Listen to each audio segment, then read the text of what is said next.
What's up, guys? Hey, here's a breakthrough for you, okay? Just realize something. Nobody actually knows what the heck they're doing, okay? Okay, correction, maybe a couple, like 5. A couple people actually know what the hell they're doing. Most people, they don't know what the hell they're doing. They're trying to fake it until they make it. And you know what? Eventually they do. Because the only way to know what the hell you're doing is to just freaking do it, okay? You just got to do it. That's the only way to know what the hell you're doing, okay?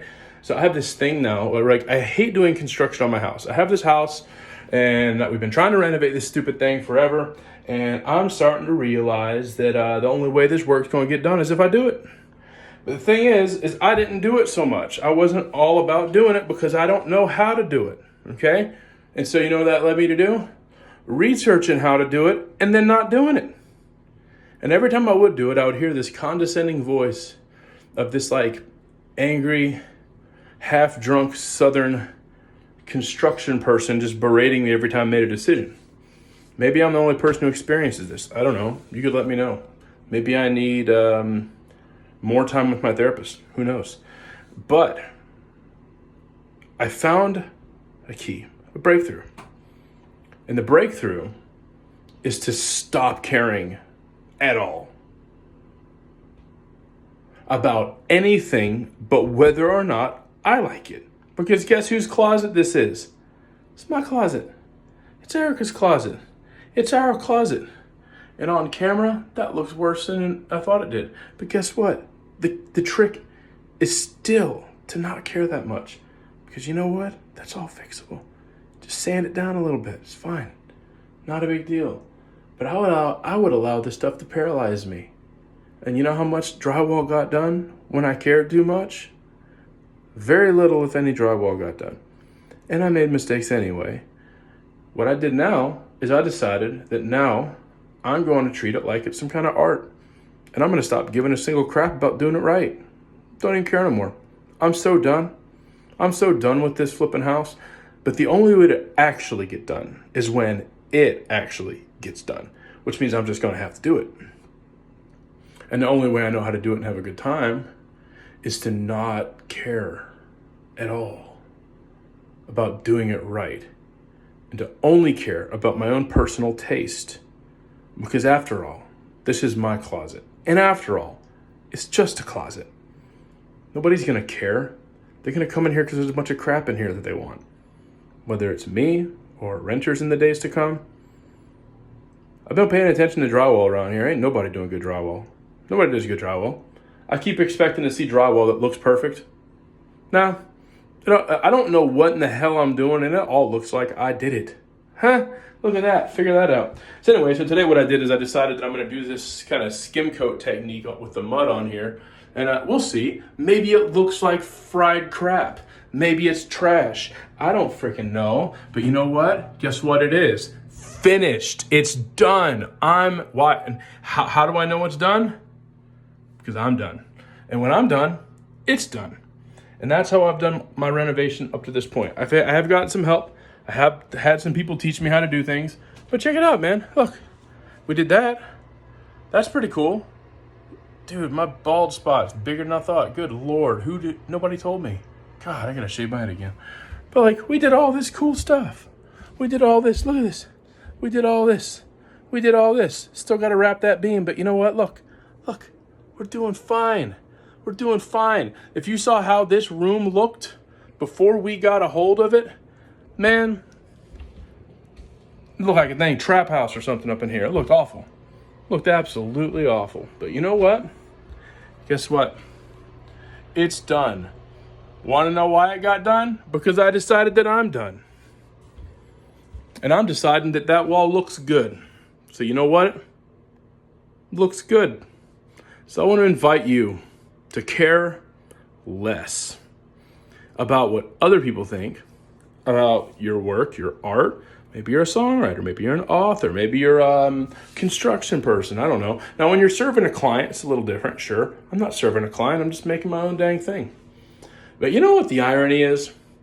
Me not caring at all and just getting to work is going to be the key at having a shot at being any good at this at all.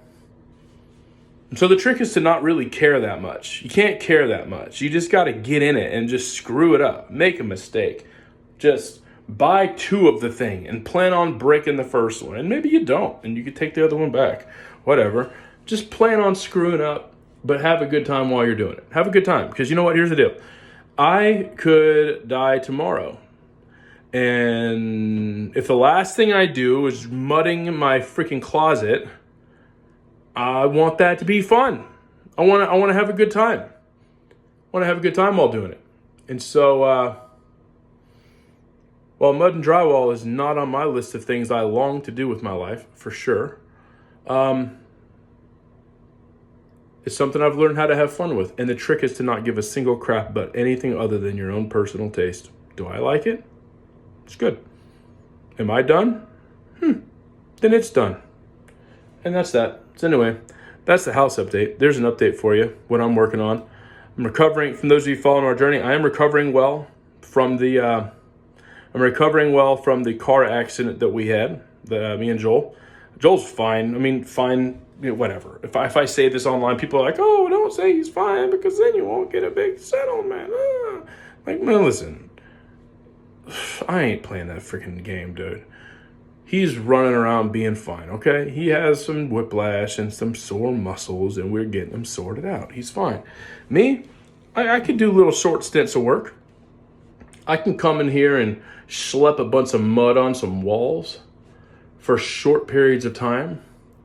Now, I pay for it the next day, pretty strong, stronger than normal. But how in the heck are you going to heal unless you start pushing into your capabilities? That's precisely what I'm doing. I am doing what I can do, accepting limitations when they come, but at the same time holding myself accountable to doing that which I can do. And so, anyway, that's it. We've kind of got a fresh vision of the house and progress as a family. Not entire. We need to have a family meeting to officially kind of like have an official family powwow.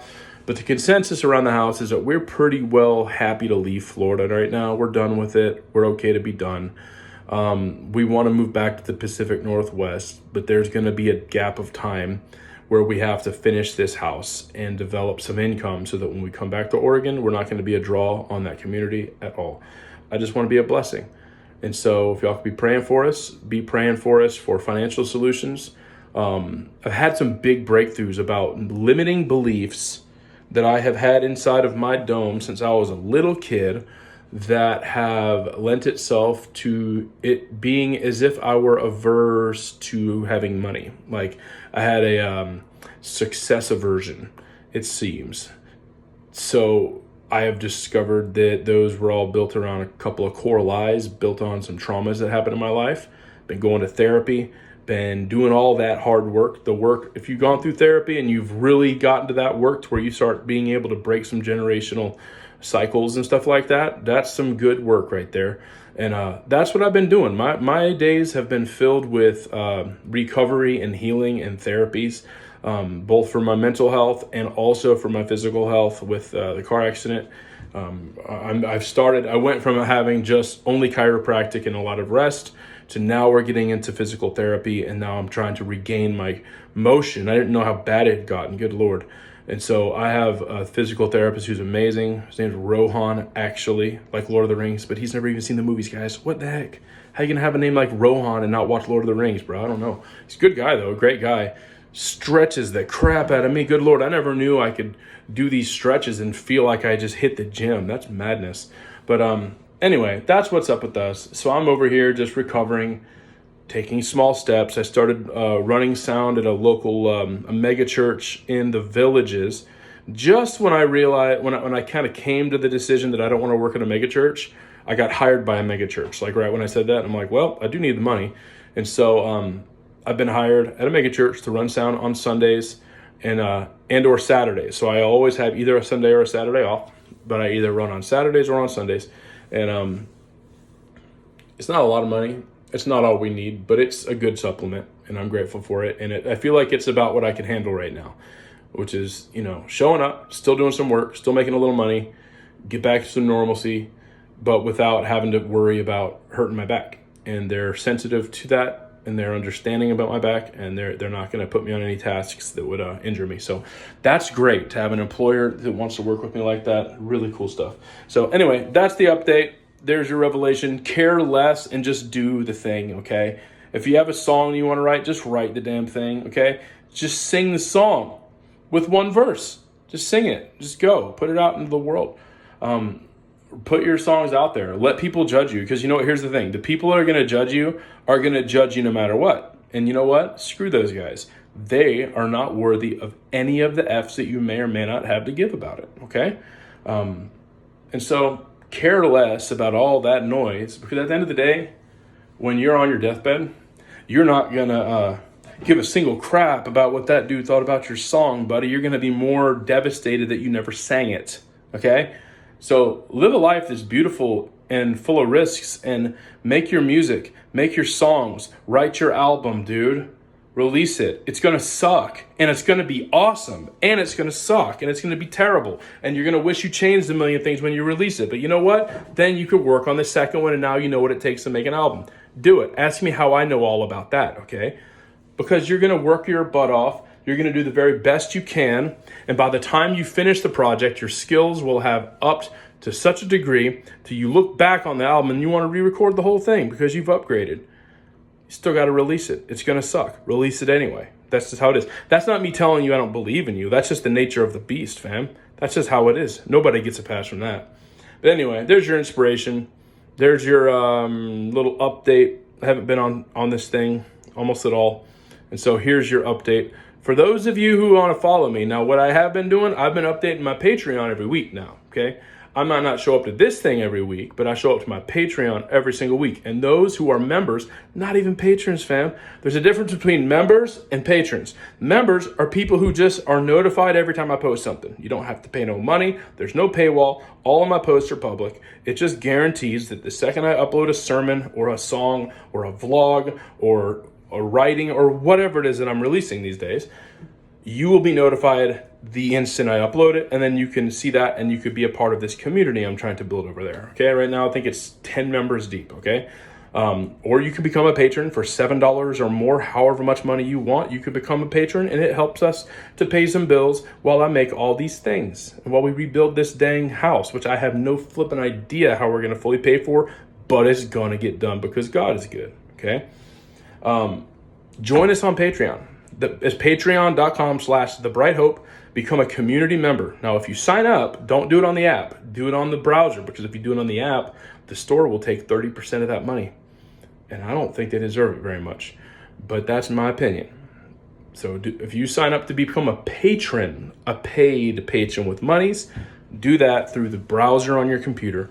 But sign up, whether through the app or through the browser, and become at least a member, okay? If you like our work, want to support what we do, want to donate to help me buy drywall and wood and drywall screws and flipping bead board and all various things that I'm going to have to buy for this project, you can do so by going to thebondfam.com and click the Give tab. It's right there. You can give through all the usual suspects of Venmo, PayPal, Cash App, and the like. You could also do a tax-deductible giving through DonorGive / Modern Day with their missions thing that I'm still part of right there. And so that's awesome if you want to do that. And just because here's the thing. I'm at the stage where I am working on this house kind of by faith, where I'm like, well, I don't have everything I need to finish the closet, but I got the mud. I got the drywall, I got the screws, I got the, so I have some materials. So I'm like, I'm going to use all the materials I got, and I'm going to trust God that by the time I need more materials will have come and presented themselves. And so far, materials come from a couple of interesting places, some not expected, some very predictable. But if you'd like to be a part of that in any way, please let me know. And if you've got skills to lend, I've got skills to use, bro. Like I need help. People who understand. I've got a couple people who have offered to help me with it. I have a structural issue in my hallway / roof structure that I just need to be able to close up my roof. But in order to do that, I've got to address this very strange thing that the previous owner built in there. And I'm like, why in the hell did you do that? Everybody I show it is like, why in the hell did he do that? I'm like, bro, I have no idea what this cat's thinking. he was on a whole other level, this dude. He was probably seeing into the quantum realm and trying to build it on Earth or something. I don't know what he was doing. But anyway, I'm going to get off this thing. Love you guys. Peace.